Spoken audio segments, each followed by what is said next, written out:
Hey everybody, welcome to the Rocket Girl Show. I'm Belinda Sandor. Let's get started.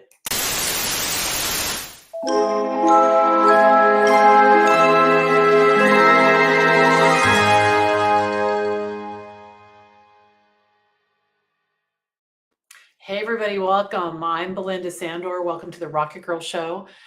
Today we're going to talk about some practical tips about managing your time and your emotions and your relationships so that you can reach your goals and get to the life that you want. No matter where you are, no matter where you are. So come on in.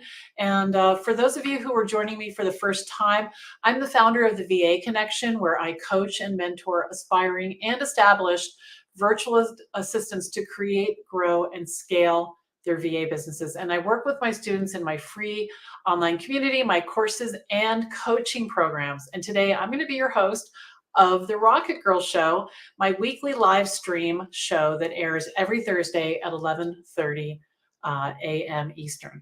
So I'd love to hear where you're coming in from. I can see you guys coming in right now, which is awesome. We are streaming in all the places. We are streaming all over Facebook. We are on YouTube, LinkedIn, Twitter. And if you're watching on YouTube, which is awesome, I'd love for you to click the subscribe button and ring the bell so that you'll be notified every time we go live. All right? Good. So today we're going to talk about some practical tips for managing your time, your emotions, and your relationships. So let's dive in. Hello, Dana. Everybody let me know where you're coming in from, okay? Now, we've all got goals, we've got dreams, and things that we want to make happen in our lives. And, sometimes some of us are fighting to stay focused, right?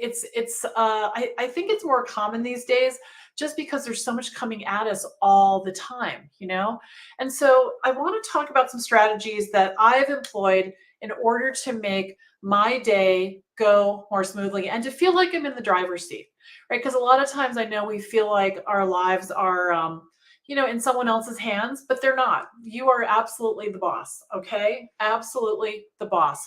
So I want you to pay attention to how you start your day, okay?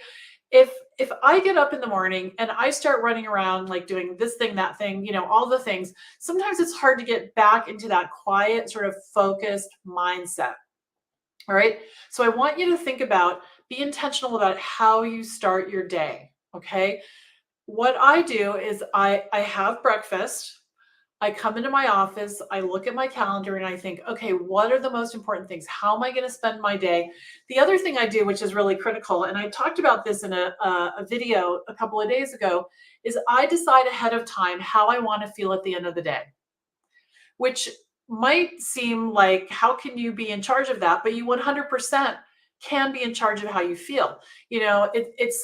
Feelings are, they're, it's funny because we think that we're not in charge of our feelings, but we are. So at the end of today, what I've decided I want to feel is I want to feel satisfied, accomplished, and peaceful. Tomorrow, I'm literally moving to Virginia in the afternoon, and there's a lot of pieces that need to be put together. There's a lot of things I need to do. And there's some things that are going to take some time and are a little uncomfortable that I need to do as well.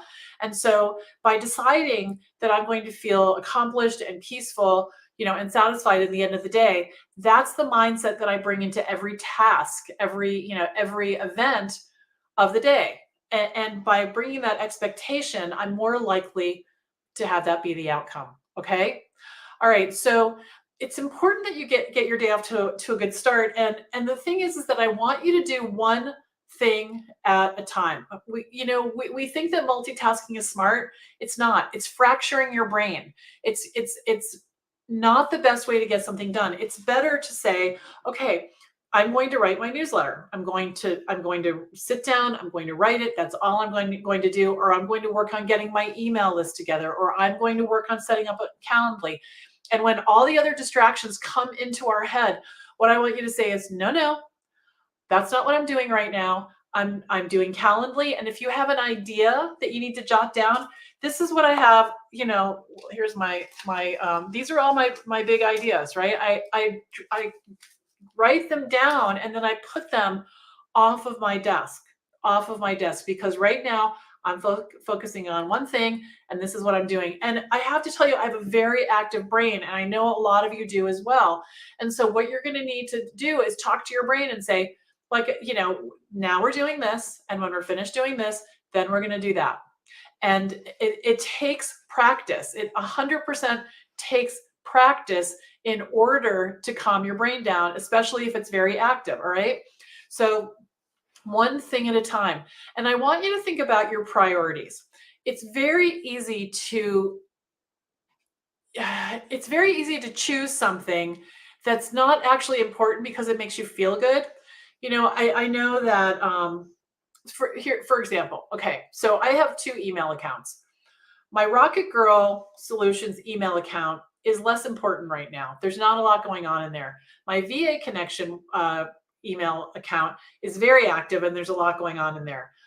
It's a much better use of my time to get to spend time in the VA Connection email account. However, it's much more comfortable over there in Rocket Girl because there's nothing really pressing on me. And so it would be much easier for me to say, oh, I'm just going to clean this all up and make it perfect before I start on the hard thing. Which is how a lot of us function, but we're not going to get the important things done if we do that.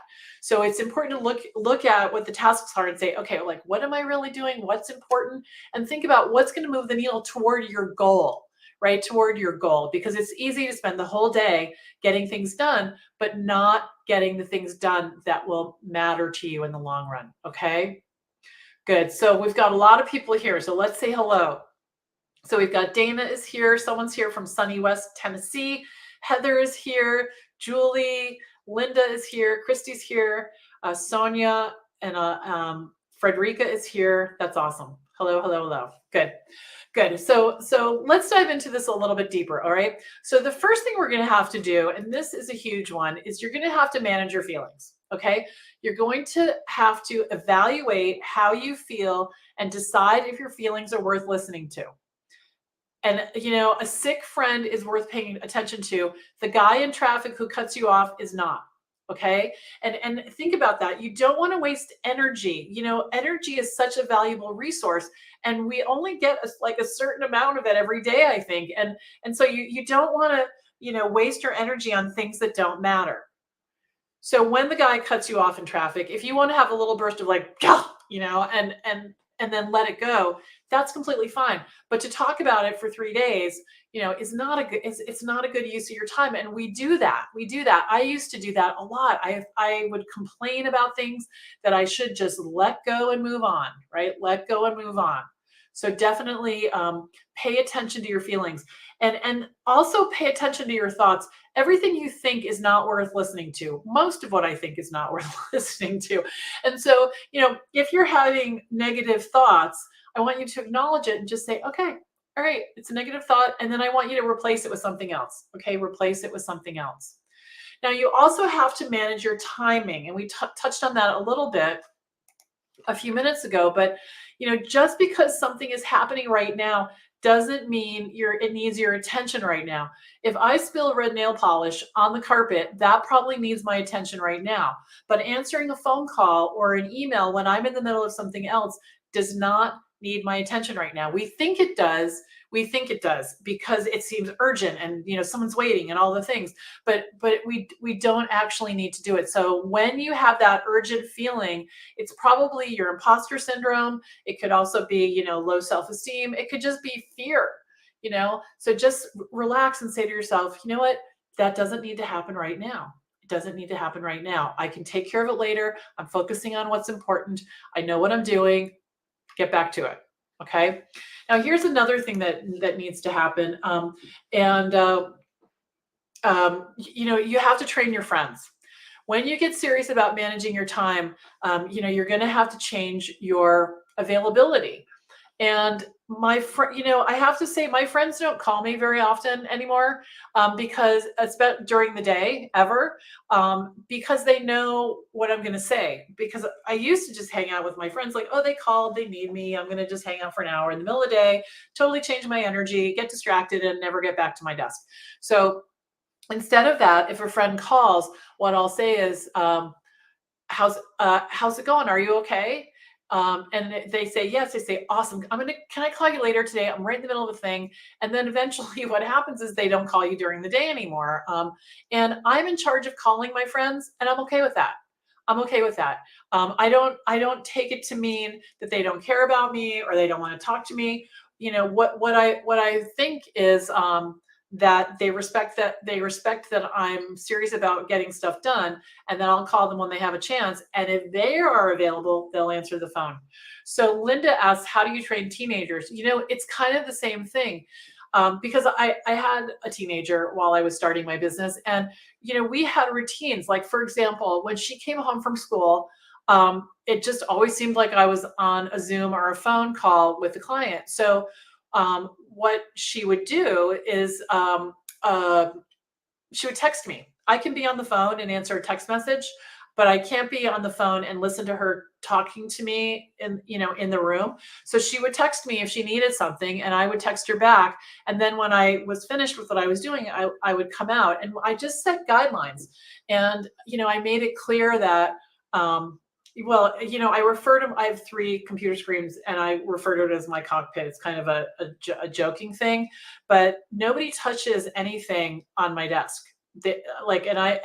Refer to it as, this is the money making machine. This is where mommy makes money right here. So don't touch anything. And after a while, she started to respect it, but it was up to me to hold the boundaries. And I always want her to feel loved and taken care of, and all the things. But it is my responsibility. If she comes to me and she's crying, obviously I'm going to stop. But if she just wants to ask me something that can wait till dinner time, I'll say, that sounds so interesting. I can't wait to talk to you about it. Let's do that. See, I don't say no. I say, let's do that at dinner tonight, because we can really dive into it, right? We can really dive into it. So everybody can be trained. And how I learned this was when I had a job. I managed a bunch of people, and everyone was always at my door. So what I did was I closed my door and I put a note on it. Come in, please come back at 1 o'clock. And people did that. It's not that they need it right away. They need to know when it's going to happen. That's what I've found. So if you say to someone, let's talk about that at 1 o'clock, that's a different conversation than no, right? If that's a different conversation. So really think about, think about all of these things, managing your feelings. Feelings are the big thing. That's the driver, because when someone does come with an urgent request, or we decide that it's urgent, we have to think about our feelings. Like, why do I feel like I need to jump on that? What's going on for me? And a lot of times is we're scared that if we're not available immediately, that people are going to go away. And that's not the case. We're the solution to their problem. We are the solution to their problem. And people will wait a few minutes for us to be available. Okay, good. All right. So it looks like Yvonne joined us as well, and Jen Cohen, which is great. Yeah. Yeah. Think about, Dana made the comment, are your feelings worth paying attention to? Yeah. You don't want them running the show. It's not a good plan. All right, everybody. So I hope this was useful. I want to remind you that tell you that we are doing another Kickstart Your VA Business training. We're kicking it off on April 1st. So for those of you who are interested, please go over to vakickstart.com and sign up. I would love to have you. We're going to have 5 fabulous days together learning how to get your business off the ground, no matter where you're starting from. And George just joined us from North Carolina. Hello, hello, hello, hello. All right, so sign up, and it would be great to have you. We're going to talk about how to get clients, what services to offer. We're going to talk about how to talk about your work. That's so critical. So many virtual assistants just don't know how to talk about their work in a clear, simple way, and you'll be surprised what a gigantic difference it makes when you can do that. All right, so have a great rest of your day. We have an exciting training coming up today at 2 o'clock. Be sure to check that out, all about websites. Bye for now.